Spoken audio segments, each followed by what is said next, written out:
Transformation of functions is the process by which a function is moved about a graph. These processes have many forms. These forms are as followed. Given a function y equals f of x, then we can say a vertical shift is y equals f of x plus k.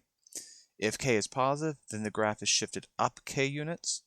If k is negative, then the graph is shifted down k units.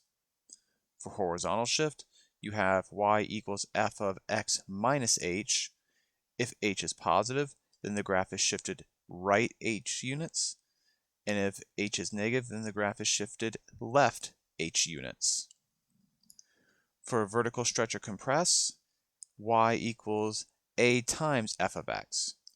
If a is greater than 1, then the graph is stretched by a factor of a vertically.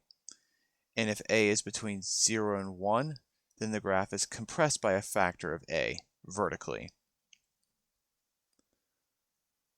There's also horizontal stretch and compress, and that is y equals f of b times x.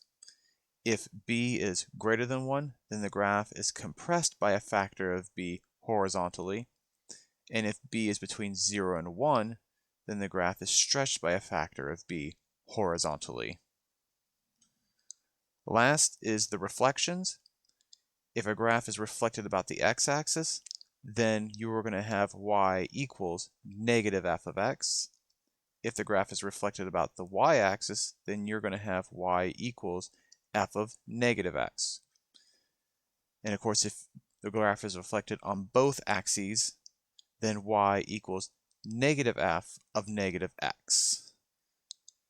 This is a recap of all the transformations that you should encounter when dealing with transformation of functions.